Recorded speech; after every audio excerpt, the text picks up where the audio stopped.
Hey everyone, thank you for stopping by today. Um, Matt is going to be presenting his thesis proposal to you. He's been working at it diligently for a while now. And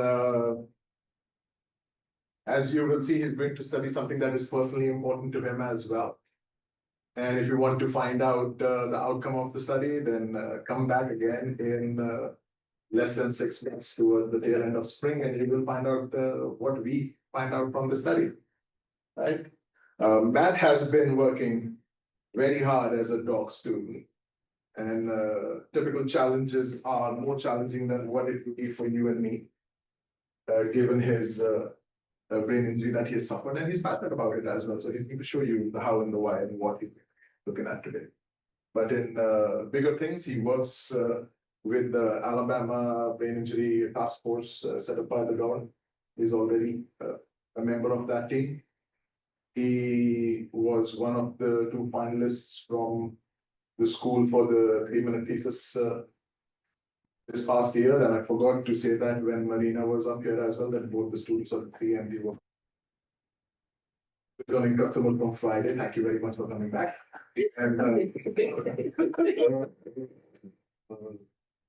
And follow up to that, Marina's findings will also be available for us to see in early summer. Right, so come back again in early summer. So with that, Matt, take it away. All yours. And if you need anything between, just let me know.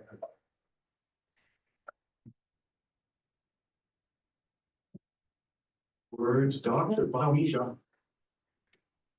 I hope everyone is doing well today. My name is Matt Beth. First, thank you for sharing your time with me. I greatly appreciate you being here today. This presentation may seem unusual since an artificial voice delivers it. So, thank you for your patience, for looking past my disability to see my work, for the privilege of sharing my proposed project with you.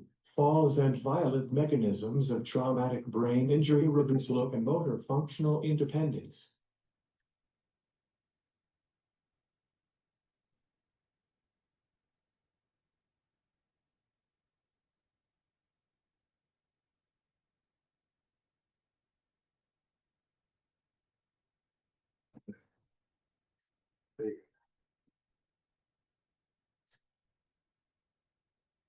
Before beginning, my committee consists of Dr. Bawija, Dr. Miller, Dr. Wilbur, and Dr. Murrock. In retrospect, I'm really hoping that none of you dislike seeing pictures of yourselves.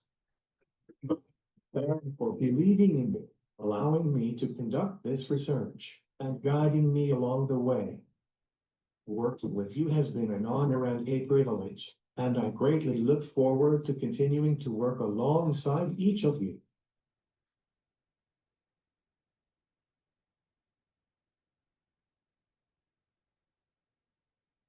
One additional thing before starting, it would be prudent to address the elephant in the room. Objectively, I see the satirical irony of a TBI survivor proposing a dissertation involving a population of TBI survivors, especially when considering that it is a proposal for one who had a fall mechanism of injury.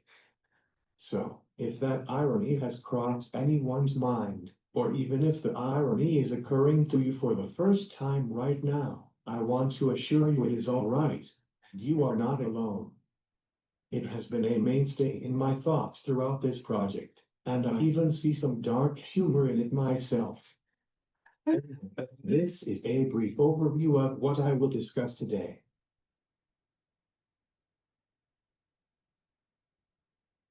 First, I will explain what constitutes a traumatic brain injury, or TBI, and the levels of severity. Next, I will tell you about TBI incidence and neuroplasticity in neurorehabilitation. Then, I will share how both fall and violence-related mechanisms of TBI result in worse outcomes. Following that, I will tell you about the Traumatic Brain Injury Model Systems Database, abbreviated as the TBIMS, from which I will request data, and about a tool used by the database called the Functional Independence Measure, shortened as the FIM. Lastly, I will share the aims of my proposed project with you, which analyze the locomotion mode and stairs items of the FIM with a mixed effects model and explain why the models are an ideal methodology for this study.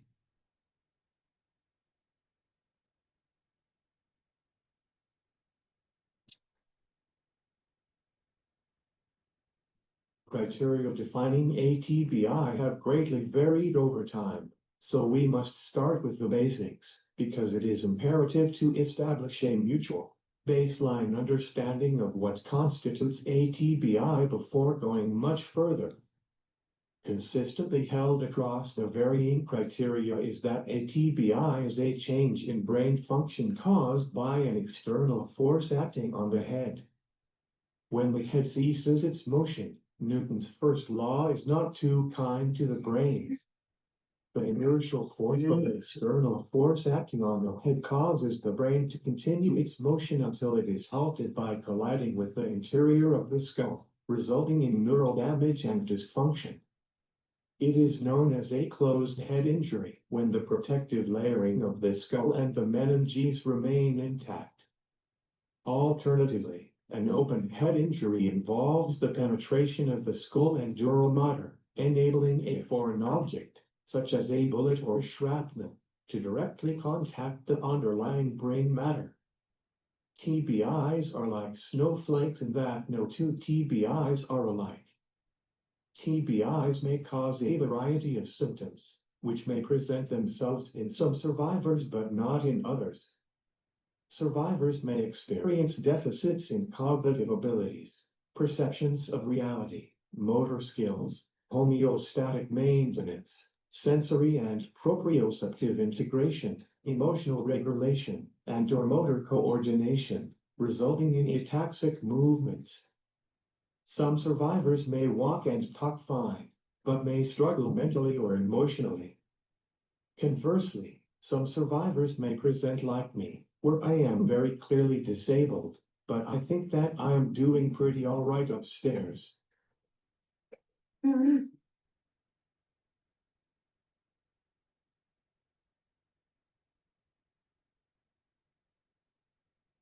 For nearly half a century, the field has categorized TBI severity as mild, moderate, or severe.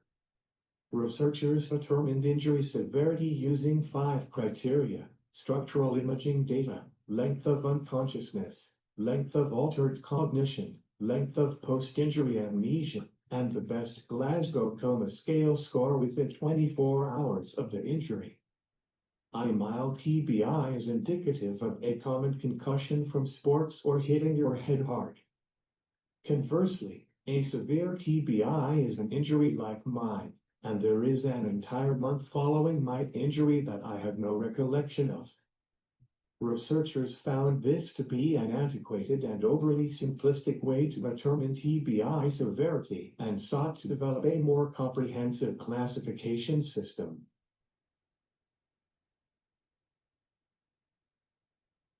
Earlier this year, researchers announced a new, more straightforward and comprehensive CBIM framework for TBI severity classification, and will use it to classify injuries from now on. The framework considers 4 pillars in its assessment. The C pillar represents clinical features, including measures of one's consciousness and pupillary activity. The B pillar represents the consideration of biomarkers, identified via blood tests. The I pillar represents considering imaging findings from MRI and CT scans. Lastly, the M pillar stands for modifiers, which account for the mechanism of injury, comorbidities, medications, healthcare access, previous TBIs, substance abuse, and living conditions.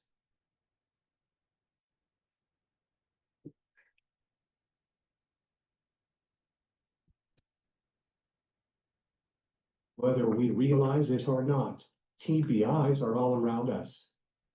People around the world sustain over 50 million TBIs each year, The CDC reports that only 10% of TBIs sustained are fatal, meaning that 90% of individuals who suffer a brain injury, or approximately 45 million people each year, survive their injuries and maintain roles in their communities. Perhaps a statistic about only the US may be of interest. 2.8 million TBIs are sustained annually in America, with the CDC's report that only 10% of TBIs are fatal. Just over 2.5 million Americans survive a TBI each year and live with disabilities. I can attest that regardless of the geographical scope of the statistic, surviving individuals and their families grapple with numerous questions about the prognosis of long-term functional abilities and the capacity to live and complete ADLs independently. The overabundance of prognostic questions demand to be answered as quickly as possible. Previous studies have attempted to address these questions. Researchers developed decision tree models to predict the 1, 2, and 5-year outcomes of TBI survivors. The models used post-injury amnesia duration, age at injury, education level, productivity, and occupational category as predictors. The models demonstrated reasonable predictability of outcomes. Studies have also used machine learning classification algorithms with EEG scans to diagnose and prognosticate outcomes of neurological conditions, including TBI. The algorithms performed well, with 81% accuracy or higher. While the method succeeded, the immediacy of people's questions after a TBI makes the method suboptimal. The decision tree models utilize amnesia duration as a predictor. As my case shows, amnesia may last for a month, or even for years after the injury before researchers would be able to make any predictions with the models. Additionally, the machine learning methods rely on EEG scans. Since the need for answers is urgent, waiting for hospital admission, completed scans, and full data collection makes the process suboptimal. We can do better. We must do better. Healthcare professionals can begin addressing the numerous questions at the scene of the injury by identifying the mechanism that caused it.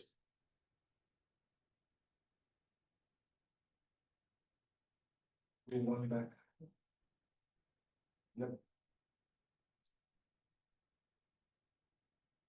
While there are moral and ethical considerations for urgently prognosticating, practical implications also exist. TBI survivors experience a critical period of neuroplasticity and neural healing during their first 6 months post-injury.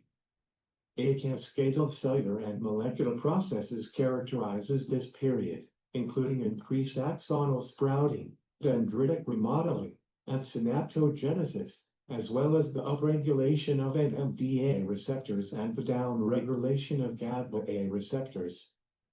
Increased axonal sprouting signifies elevated neural growth and the healing of damaged neurons. Increased dendritic remodeling indicates neuronal changes in shape, size, and the amount of dendrites, enabling neurons to receive signals and communicate with other neurons. Increased synaptogenesis is the elevated formation of new neural connections. NMDA receptors are involved in numerous neurological processes, and their upregulation facilitates the reorganization of neural circuitry, supporting functional recovery through compensatory mechanisms such as cortical reorganization and axonal sprouting. The downregulation of GABA-A receptors is crucial during this period of neural healing, as these receptors allow GABA neurotransmitters to enter a neuron, where the neurotransmitters inhibit neuronal firing. The events taking place during the critical period offer brain injury survivors the best opportunity to recover from their impairments. Therefore, It is imperative to identify tasks that may be challenging for individuals before this time ends, so that therapeutic interventions can address these tasks during this advantageous period and optimize their recovery outcomes. However, this beneficial period is relatively short-lived. Its effects gradually diminish between 6 and 24 months post-injury. Thus, each month within this limited time frame is very valuable, and prolonged post-traumatic amnesia and/or comatose states can significantly diminish one's ability to capitalize on this neurologically beneficial time.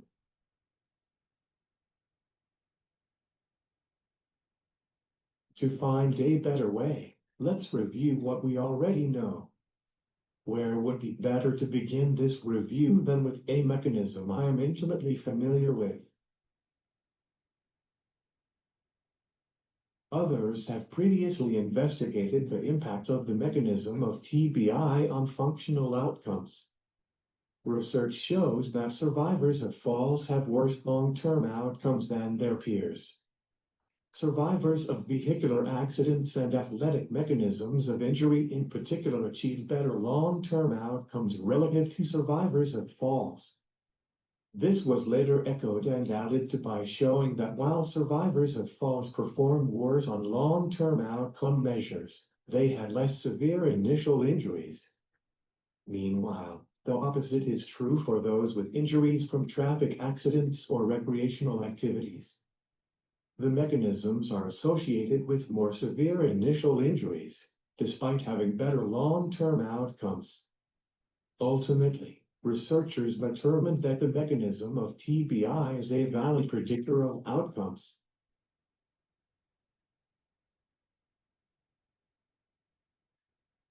Several studies have collectively profiled the aftermath of a TBI. 5 TBI severity findings were essential for this. First, researchers found strong positive relationships between injury severity and the mechanism of injury with long-term functional activity limitations. Typifying the limitations was that at follow-up 24 years post-injury, less than 30% of the sample had full-time employment. Meanwhile, a meta-analysis on outcomes over the first year post-brain injury revealed that increased injury severity strongly predicts poorer outcomes 1 year post-injury. Another study employed latent class mixed models to investigate TBI recovery trajectories, identifying 3 recovery trajectories for the cognitive and motor FIM subscales. The analysis utilized multinomial logit models to create predictive odds ratios for group membership. Individuals sustaining open head injuries had worse functional motor recovery trajectories than their peers and were designated to the group represented in the first figure on the left side of the screen by the dotted line. The graph depicts the FIM motor trajectories over time. The FIM has a maximum score of 126, which is truncated on the y-axis. The x-axis represents 120 days following rehabilitation admission. The dotted line group had the lowest admission FIM ratings and showed relatively little improvement over time. Additionally, the graph shows the relatively lower motor functional independence compared to their peers. A fourth finding revealed an inverse correlation between injury severity and long-term outcomes, indicating that as TBIs become more severe, they predictably have worse long-term outcomes. Lastly, a latent profile analysis identified TBI symptomatology and characterized 4 distinct LPA classes by the features. Figure 2 on the left shows class means across various post-injury measures. Consistently shown in each is that the LPA Class 4 members experienced the greatest disability and impairment. The LPA Class 4 members were grouped because they sustained the most severe injuries. Thus, the study concluded that greater TBI severity leads to greater impairment. Now, this may seem like a lot of interesting, but random information. The connection to the mechanism of injury becomes evident only when these findings are considered in conjunction with the results of a comparative analysis of neurorehabilitative therapies.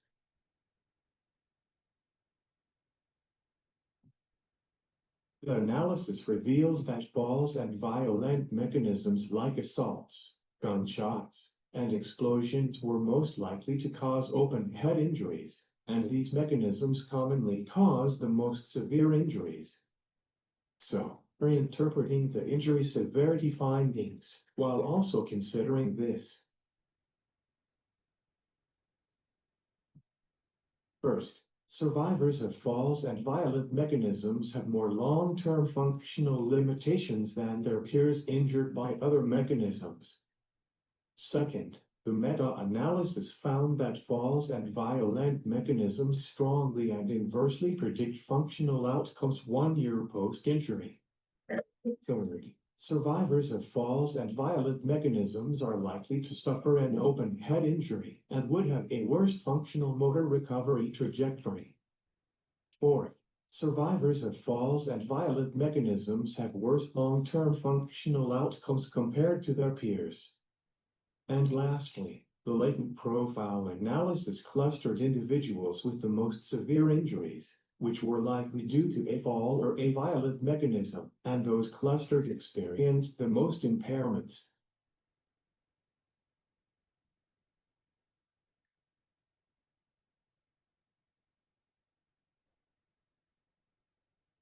I hope everyone is aware that we do not conduct TBI research here at Auburn University. Thus, the study must obtain TBI data from an external database. No database is more ideal than the TBIMS. The TBIMS is a reputable database in brain injury research. The TBIMS investigates the longitudinal progression of functional outcomes of TBI survivors. TBIMS data has been used in nearly 300 publications, addressing various aspects of long-term TBI care, from rehabilitation protocols and physical disabilities to mental health, socioeconomics, and healthcare access disparities. Findings from TBIMS data have shaped rehabilitation strategies, public policy decisions, and long-term injury management. Researchers regard the TBIMS as the largest longitudinal TBI database in the world, and it contains data for over 18,000 brain injury survivors for up to nearly 40 years. Over its 38-year history, the TBIMS has grown significantly. Beginning with 5 medical centers, the program has since grown to 16 centers, 4 follow-up centers, and 5 VA polytrauma rehabilitation centers. The centers are participant recruitment hubs, while individuals receive treatment at the facility. To be considered a TBIMS center, a facility must be a multidisciplinary system of rehabilitation care designed specifically for the needs of individuals with TBIs. The facility must include emergency medical services, including a Level 1 trauma center, acute neurosurgical care, comprehensive inpatient rehabilitation services, and long-term interdisciplinary follow-up and rehabilitation services. After discharge from the facility, participants are routinely followed up with for longitudinal data collection via phone interview.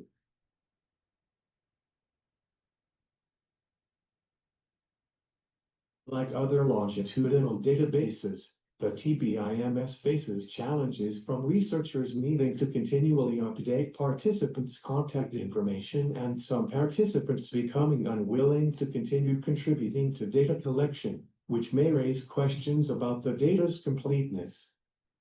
Despite this, the TBIMS happily reports successful follow-up data collection rates. The data on the screen represents the successive follow-up data collections from 1989 to 2017. Average across the applicable years, the database reports successful follow-up data collection from 91% of the participants at year 1, 92% at year 2, 89% at year 5, 84% at year 10, 80% at year 15, 80% at year 20, and 82% at year 25.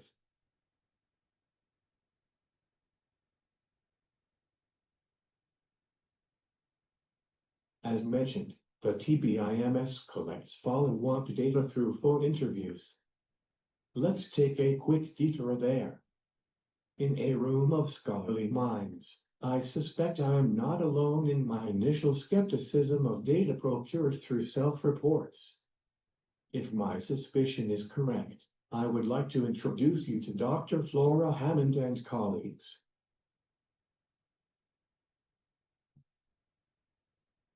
Effects for the film, limiting the detection of small changes over time, had previously been discovered.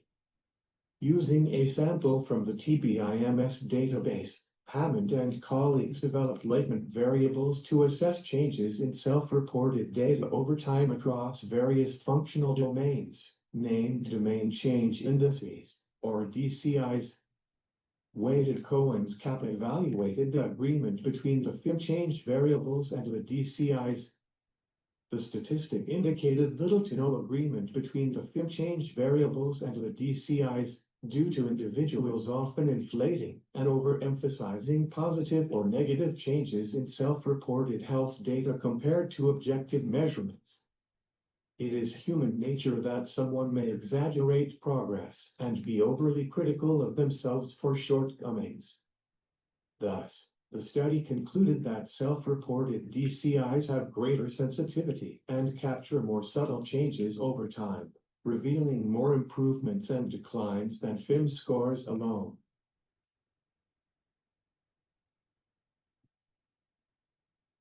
Thus ends our detour, and we now return to the database. The TBIMS collects comprehensive data, including updated demographics, the disability rating scale, the FIM, history of substance use, arrests, and psychiatric problems in the previous year, pre-hospitalizations, and social and global outcomes from the Glasgow Outcome Scale Extended, the Supervision Rating Scale, the Part O Participation Instrument, and the Satisfaction with Life Scale. Additionally, the database collects data on the mechanism of injury, reporting it as motor vehicle, motorcycle, bicycle, all-terrain vehicle, other vehicular, gunshot, assault, other violence, water sports, track and field sports, gymnastic activities, winter sports, air sports, other sports, fall, hit by a falling or flying object, pedestrian, unclassified, or unknown. From 1987 to 2002, the TBIMS collected data every year. However, as the database grew, frequently collecting an extensive data set from an increasingly large population became unsustainable. So, in 2002, the program began collecting follow-up data only at the 1st, 2nd, 5th, and 10th injury anniversaries. After the first decade post-injury, the TBIMS uniformly collects follow-up data for all participants every 5 years.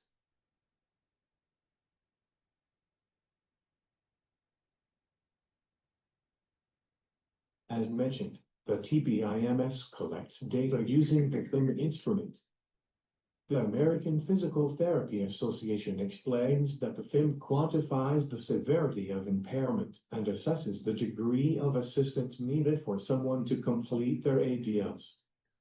Depicted on the left side of the screen, the FIM divides into motor and cognitive subscales. The two subscales divide further into 6 domains, collectively comprising 18 ordinal items, scored between 1, representing complete dependence, and 7, representing complete independence. It is likely less than shocking that a kinesiology doctoral candidate is interested in the motor subscale. And if you are familiar with the lab I first joined during my doctoral endeavors, you likely will not be surprised at the domain that interests me. is the locomotion domain. Researchers and clinicians have used the FIM in head trauma rehabilitation for decades. In 1998, the FIM in head trauma rehabilitation yielded an inter-rater reliability coefficient of 0.95, with the motor subscale yielding the largest coefficient. Admittedly, citing a 27-year-old statistic that is nearly as old as I am feels like committing just about every sin a researcher can. But with the necessity of novel research, current inter-rater reliability statistics are pretty challenging to come by. So, instead, please allow me to share a more recent statistic with you. In 2016, a multidimensional rash analysis on the use of the FIM in TBI rehabilitation showed that the FIM had a high degree of internal consistency, yielding an alpha value of 0.98.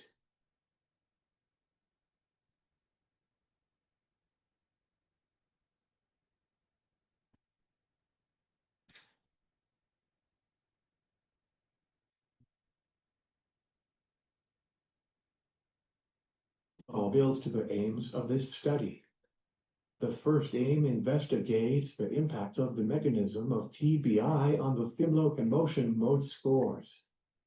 Locomotion mode is a term used by the TBIMS to signify translational displacement, whether through walking or using an assistive device, such as a wheelchair.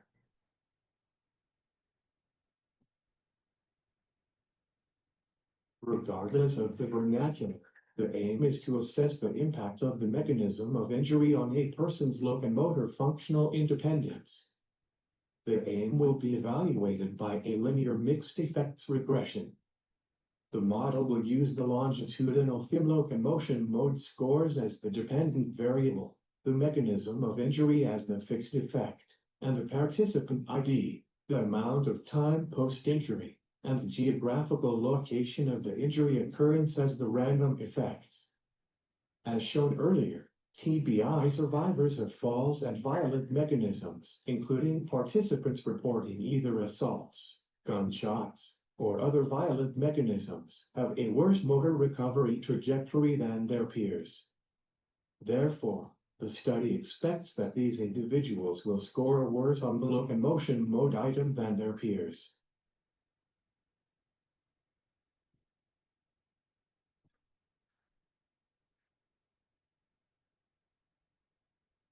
The aims for a secondary data analysis move pretty quickly since there is not much to say about the experimental design, so already moving to the second aim. The second aim examines the impact of the mechanism of TBI on one's FIM stairs score, reflecting one's functional independence traversing up and down stairs. The aim will also use a linear mixed effects model.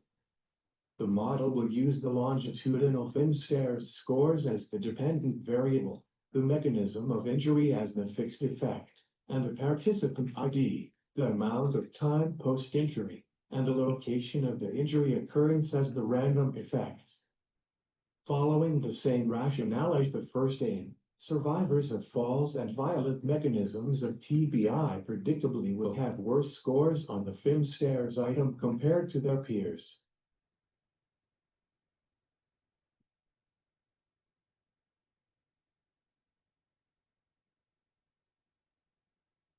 Participants in the database for at least 10 years will be included in this study, ensuring each participant has a complete dataset for the staggered and unequal data collection intervals over the first decade post-injury. Data is collected at uniform 5-year intervals for all participants after 10 years.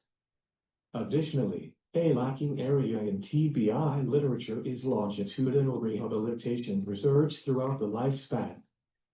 Studies using data exceeding 10 years are deemed very long-term studies and would directly address the remote gap in TBI literature. Accounting for the complexity of the model, the study conducted a sensitivity analysis to find the required sample size.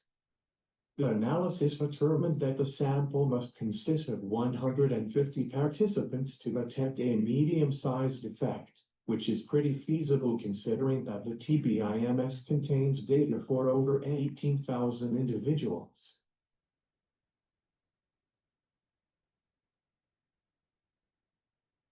You may be wondering, why use a linear mixed effects regression for this study? The models present several advantages.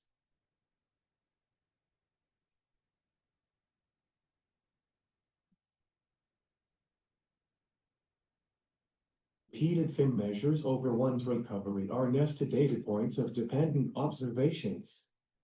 Linear mixed effects models account for nested data by incorporating fixed effects, or mutual attributes across the entire population, and random effects, or attributes variably impacting only a portion of the population.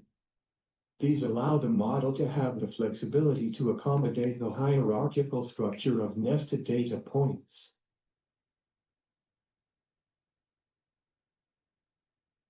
Greater model flexibility from the fixed and random effects enables a more nuanced analysis of complex relationships, like how different mechanisms of injury impact functional outcomes.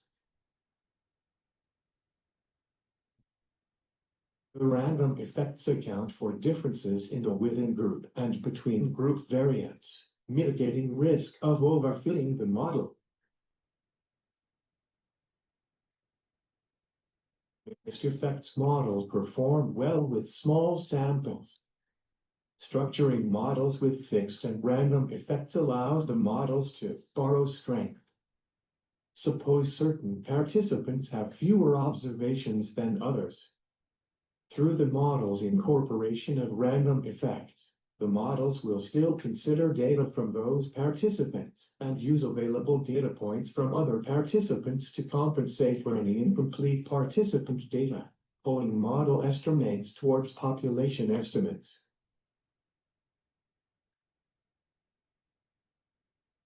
Unlike traditional repeated measures methods, like repeated measures ANOVA, mixed effects models effectively manage unequal amounts of observations per participant, making them advantageous for studies where dropout or missing follow-up data may be common.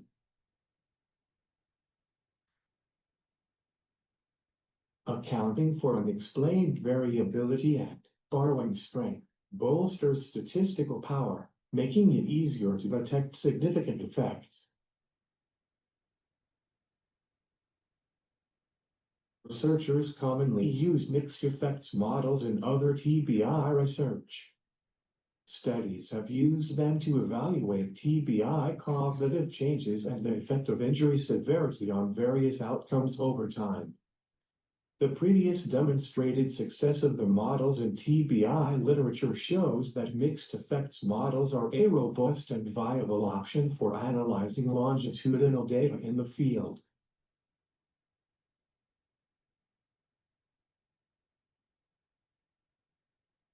When someone sustains a TBI, the person and their family are overcome with questions about the outlook of the individual's ability to live independently and complete their ADLs successfully.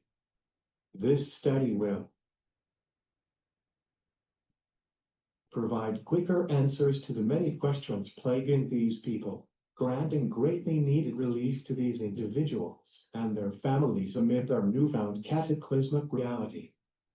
The results of this study will aid in the more rapid procurement of information necessary for developing individualized, targeted therapies.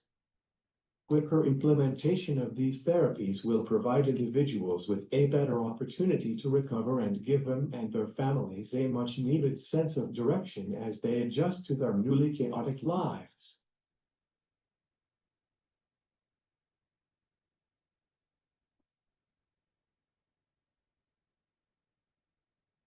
While I have everyone's ear, I want to thank some people who made today possible. First, thank you to the Smart Lab for welcoming me with open arms and enabling me to thrive amongst your brilliance.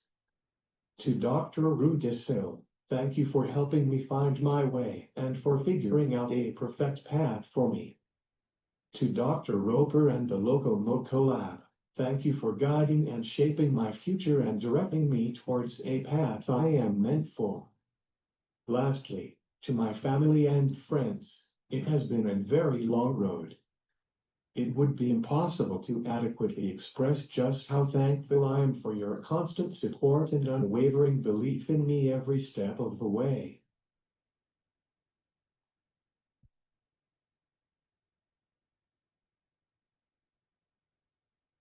These are the references for everything presented today. Thank you all for sharing your time with me. Your support means the world to me. I had a blast preparing this presentation. I hope you found it to be as enjoyable as it was to make it. I joked around a bit today, which I was happy to do to bring some levity to a topic that otherwise could have been grim. However, I hope that my light-hearted demeanor does not detract from the dire nature of the content presented and the imperative work that researchers have yet to do. But, before wrapping up,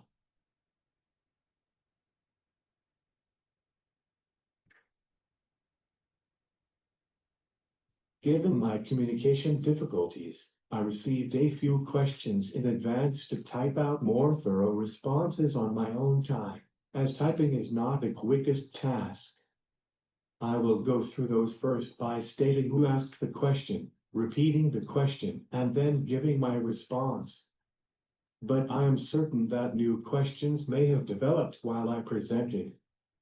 So, if you still have any questions after I have gone through the pre-prepared responses, if I can ask for your patience with typing my responses, I would be happy to open the floor and try to address any additional questions, comments, concerns, and/or random noises as expeditiously as possible. To start, Dr. Miller asked 2 questions.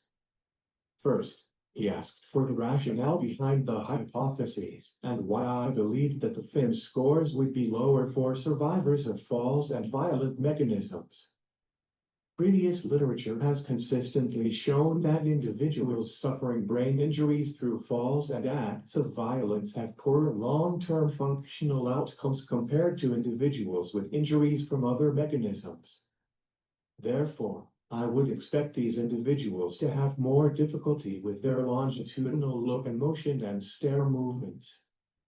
With the FIM scoring direction, greater difficulty in the areas equates to lower scores on the respective FIM items. Dr. Miller also asked how the sensitivity analysis was conducted. Using G-Power, a sensitivity analysis was conducted to determine the minimum required sample size for the planned analyses, based on statistical power. The analysis employed an F-test for fixed model linear multiple regression, with the R-squared value indicating the degree of deviation from 0 for the calculation. The F-squared was set at 0.15 for a medium effect size, with 80% power at a 5% significance level. The number of predictors was set at 18, as there are 18 levels to the fixed effect, the mechanism of injury variable. Using these parameters, the analysis indicated that a sample size of 150 participants would provide adequate statistical power to detect medium-sized effects, or larger in the model.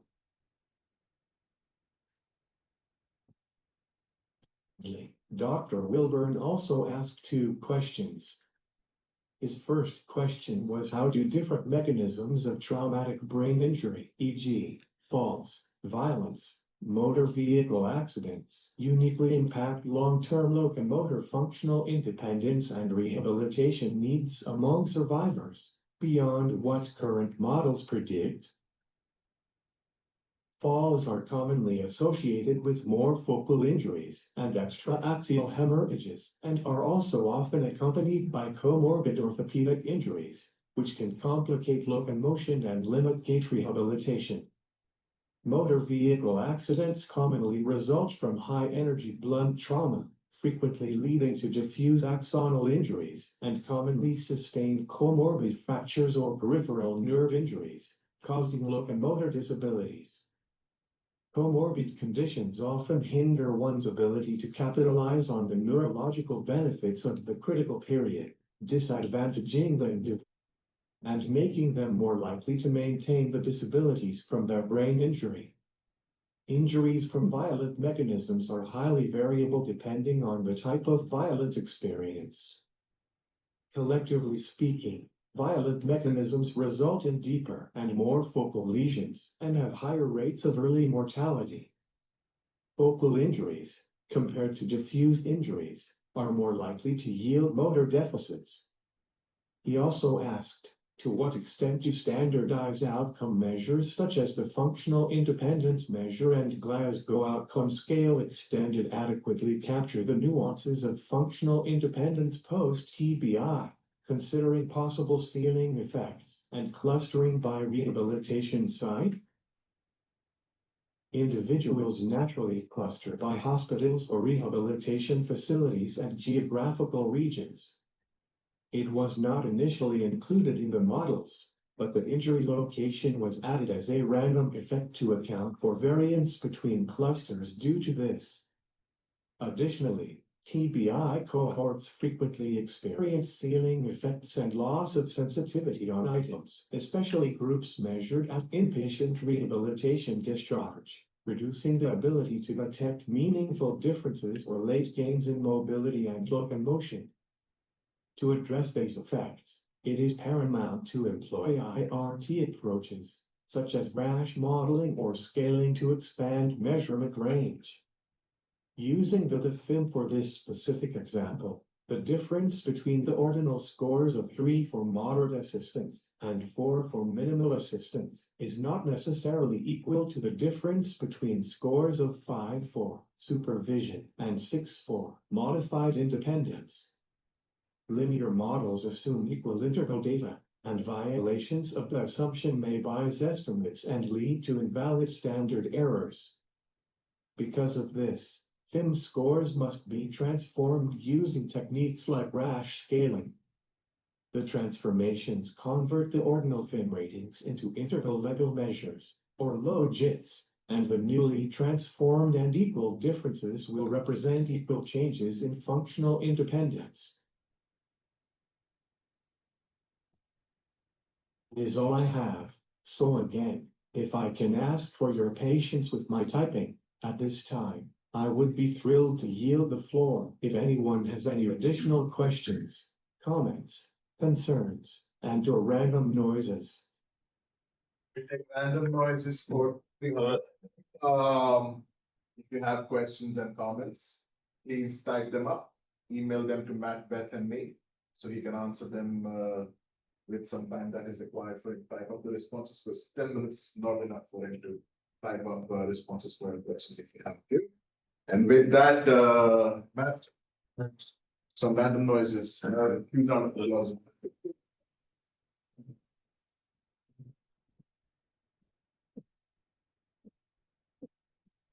You all for stopping by, and make sure you come back in early spring.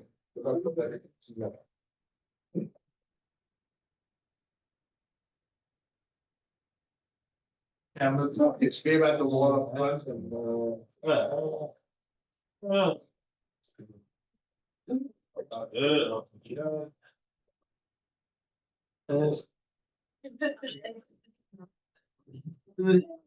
You drop it. Okay.